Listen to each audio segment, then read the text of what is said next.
Today I will start the next new chapter Money and Banking unit second chapter 5 और 6 इसमें cover हो जाएंगे। ठीक है, मनी और बैंकिंग। मनी मीन्स मुद्रा और बैंक। ठीक है, पहले क्या चलता था, मनी की कोई वैल्यू नहीं होती थी। ठीक है, तो मनी को मतलब कि इतना लोग नहीं था, तो क्या चलता था उस वक्त, बार्टर सिस्टम चलता था। बार्टर सिस्टम क्या होता है, आप सब जानते ही हो। Barter system is a goods का एक्सचेंज जो होता है, वो गुड्स से अगर हो जाए तो उसको बोलते हैं बार्टर सिस्टम। मतलब कि C exchange. C exchange means commodity to commodity exchange. Commodity to commodity exchange, तो इसको क्या बोला जाता है, बार्टर सिस्टम। लेकिन धीरे धीरे जैसे लोगों को पैसे की वैल्यू को समझ में आने लगा, उनकी सेटिस्फेक्शन नहीं हो रही थी, या उनकी नीड्स बढ़ती गई, उनकी वांट्स बढ़ती गई, तो मनी आने लग गई। तो मनी की वैल्यू लोगों को समझने आने लगी। तो मनी ही एक ऐसा मीडियम ऑफ एक्सचेंज हो गया। मतलब कि जिससे मनी एक ऐसी चीज़ है जिससे हम कुछ भी ले सकते हैं। ठीक है, तो money he medium of exchange हो गया। तो बार्टर सिस्टम में कुछ कमियां थी। वो कमियां क्या थी, limitation of barter system. Limitations of barter system. Barter system में कुछ कमियां थी, जिसका जिसका जो फंक्शन बन गए, वो क्या, मनी के फंक्शन बन गए। जो इसकी कमियां, वो मनी ने अपने फंक्शन के रूप में ले लिया, और तो मनी के वो फंक्शंस बन गए। तो लिमिटेशन क्या थी बार्टर सिस्टम की, number first one is a double coincidence of want. Double coincidence of wants. Double coincidence of wants का मतलब क्या होता है कि एक ही टाइम में, जैसे कि फॉर एग्ज़ाम्पल कि मेरे को अब 10 kg आटा चाहिए, 10 kg आटा चाहिए। सामने वाले के पास है वो 10 kg आटा, लेकिन मेरे पास उसको देने के बदले में, मतलब कुछ भी है मेरे पास, कुछ भी लगा लो, लेकिन वो उसको क्लोथ चाहिए है मेरे पास। ठीक है, मैं क्लोथ को बेचता हूँ, कपड़ा बेचता हूँ, लेकिन उसको कपड़े नहीं चाहिए उस वक्त। मतलब कि एक ही टाइम में मेरे को तो चाहिए जो आटा जिसके पास है, लेकिन उसको उस वक्त क्लोथ नहीं चाहिए। तो मैं एक्सचेंज किसका करूँ, तो वो क्या है, जिससे क्या है, जो लिमिटेशन बन गई किसकी, बार्टर सिस्टम की।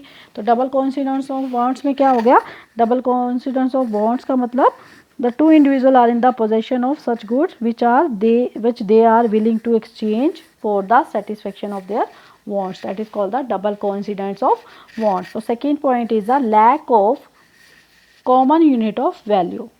Common unit of value मतलब क्या है, फॉर एग्ज़ाम्पल कि मेरे पास एक घोड़ा है। ठीक है, मेरे पास एक घोड़ा है, और अगर मैं अभी आपसे पूछूं what is the value of your car, तो आप फटाफट कह दोगे 5 लाख। ठीक है, तो क्या ये आंसर आप बाटा सिस्टम के टाइम में भी दे सकते हो?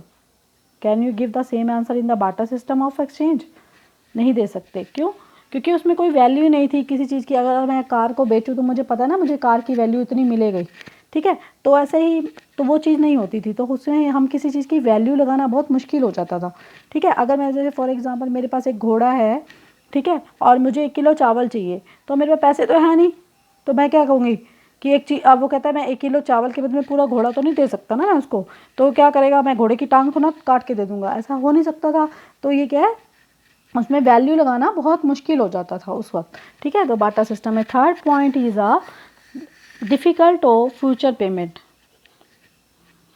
डिफ़िकल्टी ऑफ फ्यूचर पेमेंट्स कैसे, मतलब कि हम डिफ़िकल्टी क्या होगी फ्यूचर पेमेंट्स में, मतलब कि अब जैसे हम कोई कहीं जॉब वगैरह करते हैं, तो हमारा एक एग्रीमेंट होता है कि मैंने आपको 10,000 सैलरी पे रखा। ठीक है, तो उस वक्त अगर लोग काम करते थे, तो उसके बदले में ये था ना कि मैं 10 किलो तुम्हें चावल दे दूंगा, अगर तुम मेरा ये काम इतना काम करोगे, 1 महीने में इतने घंटे काम करोगे, तो वो लगाना बहुत मुश्किल हो जाता था फ्यूचर पेमेंट्स। तो उस टाइम ये चीज़ें में डिफ़िकल्टी है, जिससे बाटा सिस्टम ख़त्म हो गया। Fourth one is difficulty of storage of value. Storage of value मतलब कि इसको स्टोर करके नहीं रखा जा सकता। अगर 1 किलो 10 किलो ना आ जाए, तो मैं कितने साल तक स्टोर करके रख लूँगी, नहीं कर सकती। तो क्या है, जैसे कि फॉर एग्ज़ाम्पल मैं आपको बताती हूँ, जैसे कि आजकल ये चल रहा है, जो कोविड-19 चल रहा है, लॉकडाउन चल रहा है, लोग घर पे बैठे हैं, तो पैसा ही तो है जिसकी वजह से लोग खा पी रहे हैं। ठीक है, तो मनी को हमने क्या किया था, सेव किया था एक टाइम में, जो आज हमारे काम आ रही है। लेकिन हम गुड्स को सेव करके कब तक रख सकते हैं, नहीं रख सकते। ठीक है, तो वो ख़त्म हो जाता है, तो उसको स्टोरेज नहीं किया जा सकता। ये भी डिफ़िकल्टी आई थी, जिससे लिमिटेशन बार्टर सिस्टम के लिए बहुत बड़ी प्रॉब्लम क्रिएट हो गई थी, जिससे बार्टर सिस्टम ख़त्म हो गया, क्या आ गया, मनी आ गया। तो मनी की वैल्यू, मनी के जो इसकी कमियां थी, वो मनी के क्या बन गए, फंक्शंस बन गए। ठीक है, तो ये चीज़ था।